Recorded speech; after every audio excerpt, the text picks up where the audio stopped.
Karibu tena kwenye Geek Domestic System kupitia www.eastdomestic.com. Leo tunafikia mojawapo ya sehemu muhimu zaidi za maendeleo yako ya kitaaluma. Moduli ya 7 imejitolea kikamilifu kwa utunzaji wa sakafu kitaalamu, ujuzi unaofafanua ubora wa nyumba ya kifahari. Kama mtaalamu wa kazi za nyumbani, ufundi wako unaonekana mara tu mtu yeyote anapoingia kwenye vila. Sakafu ndiyo msingi wa uzuri wa nyumba. Sakafu iliyotunzwa kikamilifu inaonyesha kujitolea kwako kwa ubora na viwango vya familia. Familia hutumia maisha yao kwenye sakafu hizi mchana kutwa. Watoto hucheza hapa na wageni hupokelewa hapa.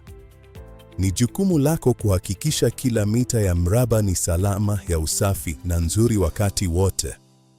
Katika moduli hii tutabobea katika sanaa ya utunzaji wa sakafu. Katika vila ya Geist utakutana na aina nyingi tofauti za sakafu, kutoka marumaru ya thamani na vigae vya kauri hadi mbao nyeti na mazulia ya kifahari. Kila moja inahitaji mguso wake maalum wa kitaalamu. Hebu tuanze na sheria zetu za dhahabu. Kabla ya kuzungumzia mbinu maalum, lazima tubobee katika misingi. Sheria ya dhahabu ya kwanza: daima fanya usafi wa kavu kabla ya kufanya usafi wa maji. Hii ndiyo tabia muhimu zaidi utakayotengeneza. Lazima ufagie, upige deki kavu au upige vacuum kabla ya kutumia deki ya maji. Hii huondoa uchafu unaoweza kukwaruza nyuso wakati unapoguswa na deki ya maji. Mchanga na vumbi ni kama sandpaper inayoharibu mng'ao wa sakafu. Ikiwa utatumia maji kwenye sakafu ambayo haijafagiwa, unatengeneza tope la vumbi na nywele. Hii haisafishi sakafu, inasambaza tu uchafu kwenye uso mzima. Fagie kwanza, kila wakati, bila ubaguzi wowote. Usalama ni sehemu ya utunzaji wa sakafu. Daima tumia alama za sakafu ya maji katika maeneo yenye watu wengi. Kulinda familia na wageni dhidi ya kuteleza ni muhimu sawa na mng'ao wenyewe. Kuwa mwangalifu na mazingira yako wakati wote. Sheria ya dhahabu ya pili ni kuhusu udhibiti, kutumia kiasi sahihi cha maji. Unyevu mwingi ndio adui wa aina nyingi za sakafu za kifahari zinazopatikana katika eneo la Ghuba. Maji mengi haimaanishi usafi zaidi. Maji mengi kwenye marumaru husababisha alama mbaya za maji na madoa ya kudumu. Kwenye mbao ni hatari zaidi, ikisababisha mbao kupinda, kuinuka na kuota ukungu chini yake. Tumia tu kiasi kidogo kinachohitajika kuondoa uchafu. Daima kakamua deki yako vizuri sana. Kwa sakafu nyeti kama marumaru na mbao, deki inapaswa kuwa na unyevu kidogo tu, isidondoshe maji kamwe. Ukiona maji yaliyotuama, unatumia maji mengi kupita kiasi. Kakamua tena. Kidokezo cha kitaalamu: jaribu unyevu wa deki kwenye mkono wako. Ikiwa alama inachukua zaidi ya sekunde 5 kukauka, deki ni mbichi sana kwa marumaru au mbao. Kakamua tena hadi iwe sawa. Sasa hebu tuangalie sakafu inayopatikana zaidi na ya thamani katika vila ya Geist: marumaru marble. Ni nzuri, ghali na inahitaji mguso wa mtaalamu ili kudumisha mng'ao wake. Ni jiwe la asili ambalo lazima lishughulikiwe kwa tahadhari kubwa. Lazima uelewe kuwa marumaru ni jiwe la asili ambalo lina tundu ndogo. Hii ina maana kwamba inaweza kufyonza vimiminika na kusababisha madoa ya ndani ambayo ni vigumu kuyaondoa bila msaada wa kitaalamu. Usiache kitu kilichomwagika kidumu hapo. Marumaru pia ni nyeti sana kwa asidi.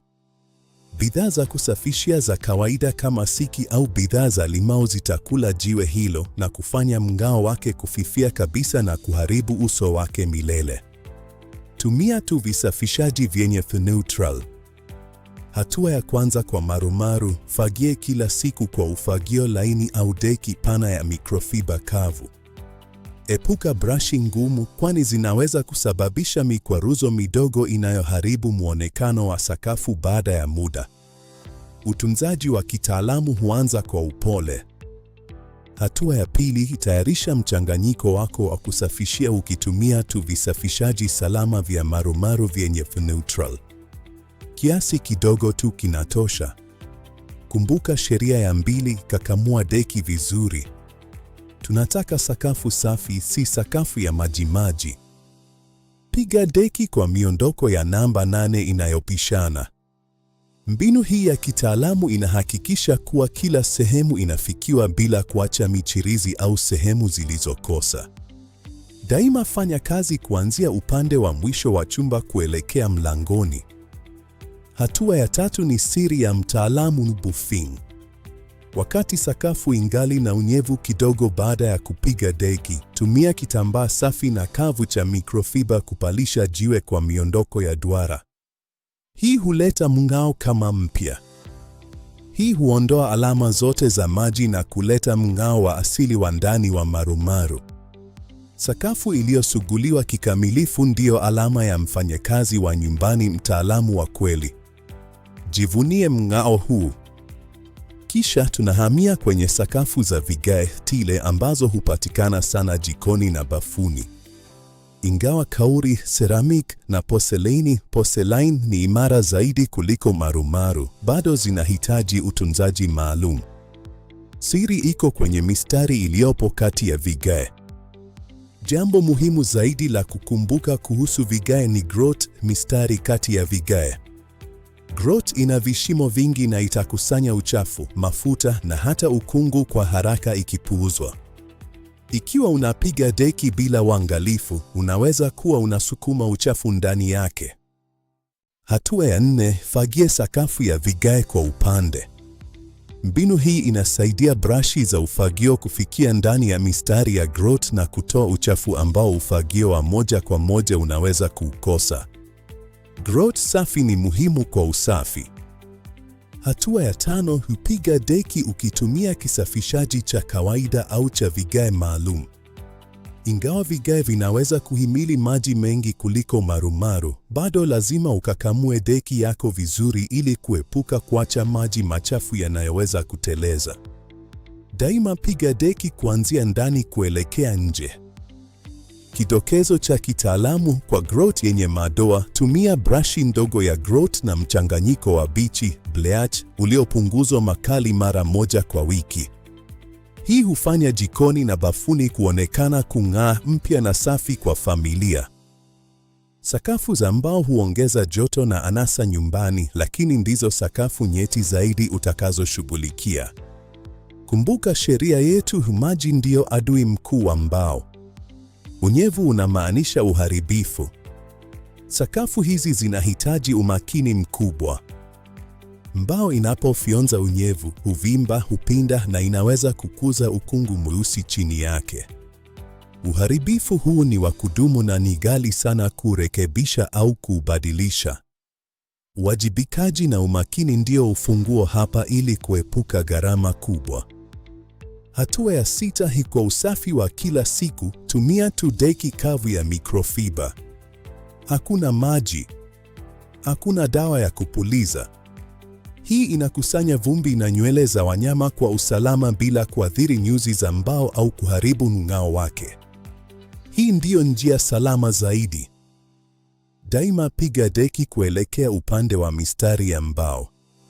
Hii si kwa ajili ya muonekano tu, inazuia vumbi kusukumwa kwenye nafasi kati ya mbao. Utaalamu huonekana katika maelezo madogo kama haya.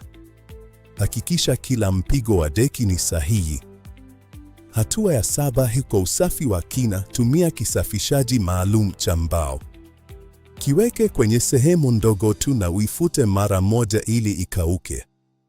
Usiruhusu kioevu kukaa kwenye mbao kwa zaidi ya sekunde chache kamwe. Kasi inahitajika hapa. Onyo: usitumie deki ya mvuke stair mop kwenye sakafu za mbao kamwe.